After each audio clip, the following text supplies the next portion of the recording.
I'm Deep Mahaman and you're watching the Redmen TV. Hello everyone on YouTube. The main man up front then, he gets his goal. It's Super Mario time again, Oz, and first of all I'm going to talk about the goal itself.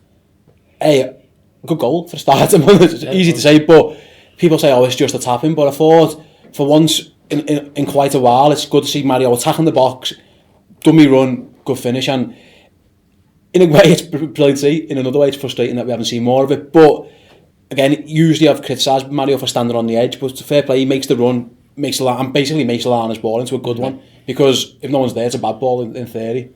It's because Mario Balotelli scored the goal, made the move and the build-up's not going to get any justification or it's talked about.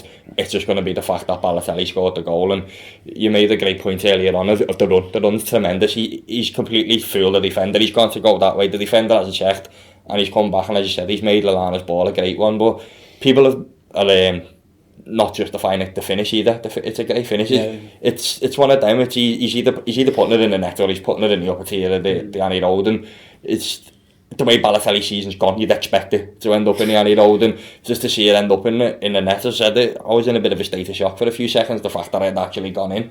But I'm buzzing for him, mate, because we've said it on numerous occasions that his attitude stinks. It does, rightly so. We've said it, and whether he wants it to be a success, whether he doesn't want it to be a success and stuff, but he's been everyone's easy scapegoat, and I was just made up for him personally that he's won us a massive 3 points in the course of a season, where when we look back when it's in May, when it's all finished, that he could evidently be the reason we're in the Champions League for three massive points against the rival. Yeah, because I think if we don't lose that, I think if we don't win, I think it might be a bridge too far, Sam. But what I like, and I said this again before, it looked his attitude's been questioned, and rightly so. The Balotelli fence is mad. There's people who love him and will defend him to the hilt. Well, that's who he is.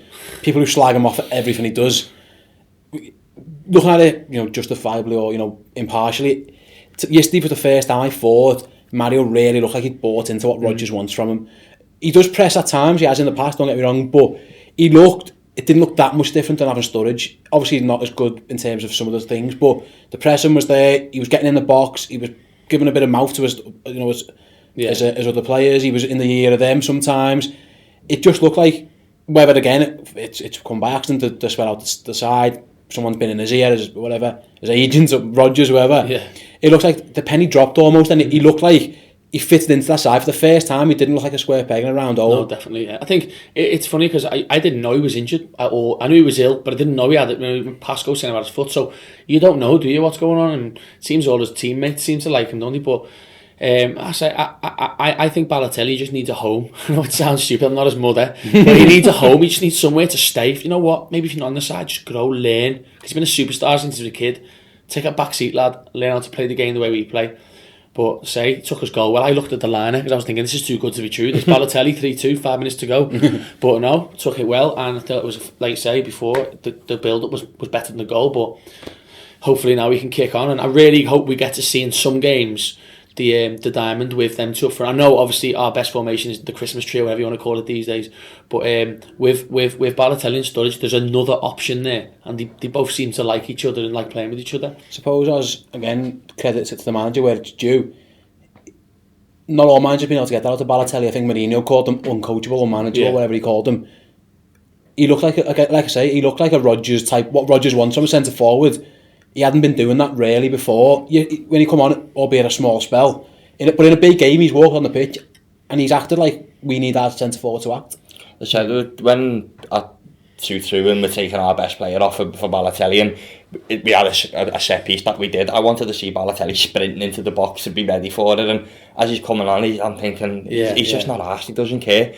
But from that moment on, as you said, he was the one. He was the old adage, you defend in the front, and he closed everything down, and he wanted everyone up with him, and he was even having a bit of needle with the players. He was roughing them up the wrong way, as Balotelli's always going to do, and he contributed especially after the goal, to slowing the game down and doing exactly what we needed to do and taking the sting out of them. And there was one time just after the goal where the ball's heading for a corner flag, and it'd have been easy, and it'd have been so Balotelli like to just let the ball run out, but he's broke his neck to get there, back heel to keep it into Lallana, and the free kick in stoppage time, as I said, it just felt like for the first time since the Spurs game that he's really bought into what it is, and he really does want to be a success here. And I'm just hoping it's not it's not a one-time thing, and it's not a flash in the pan, and the goal was just all he needed to give him that kick up the arse to say, you know what, this is my last chance, and I'm not going to let it go, and I'm not going to let it pass me by. It's down to me to make sure it works, and this is the catalyst now to make it work. Definitely, and Sam, if it can work, and it's a big if still with Mario, there's tons of questions. You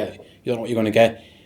It stops us having to put Sterling up front. If Sturridge isn't there, then basically you put, if Mario plays like he plays yesterday, that's fine. We've all understood why Barini and Sterling have played. Yeah. Not because I think they're better players than Balotelli as such. Maybe you do, maybe you don't. Barini definitely isn't. Sterling probably is. Yeah. But they've played because of the movement and the running. Yeah.